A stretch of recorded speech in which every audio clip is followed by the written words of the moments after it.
kula wacan wanaagsan daawadayaal meel walba aad joogtaan. maxaa ka jira Raxmo Xasan iyo saygeeda inay kala tageen? ma runba in Raxmo Xasan ay wiil daayar ku guursatay magaalada Jabuuti caasimadda dalka Jabuuti? Raxmo Xasan maxaa ku dhacay? showgii ay ku qabatay magaalada Nairobi kadib Raxmo Xasan kuma aysan soo laaban magaalada Garowe xarun goboleedka Puntland.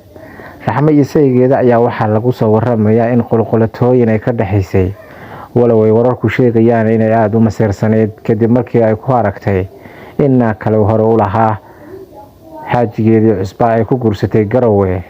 balse arrinkan ayaa waxa uu noqonayaa mid la yaab leh. daawada haddaad nagu cusub tahay nagu soo biir, fadlan soo follow garee. aan ku bilownay fanaanada caanka ah ee Raxmo Xasan ee reer Jabuuti ayaa waxaa lagu soo waramayaa in ay kala tageen saygeeda, ayadoona ay ka dhalatay kadib markii ay kasoo muuqatay show cajiib ah oo ka dhacay magaalada Nairobi ee dalka Kenya, kaasi oo masiir xoogan ka qaaday ninkeed. Raxmo iyo saygeeda markii ay isguursanayeen ayaa waxaa heshiisku u ahaa in markaasi ay ka fariisato heesaha, isla mar ahaantaana ay noqoto marwo gurigeeda joogta. balse Raxmo ayaa waxaa la sheegayaa inay ka biyo diiday arrinkaas, isla mar ahaantaana waxa ay sheegtay in heesaha ay kusii jiri doonto ayna tahay fanaanad aad looga yaqaano bariga Afrika.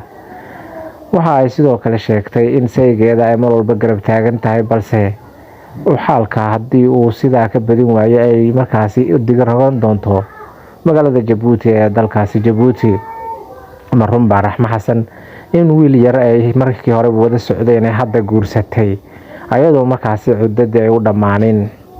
haddaba daawada arrintan ayaa waxa ay noqonaysaa mid markaasi la yaab iyo amakaa ku ah bulshada inteeda badan. inta badan waxaa la ogyahay gabdhaha Jabuutiyaanku waa gabdho Soomaaliyeed, balse haddana ku dhaqan maaha Soomaalida. hadalkan ayaa hadduu rumoobo waxay fayjac ku noqonaysaa bahda fanka ee reer Jabuuti. daawada haddaad halkaan la soo gaartay fadlan subscribe noo saar muuqaalkan, nasoo follow garee si muuqaalka meel fog u gaaran asxaabtaada ku share garee. mahadsanid.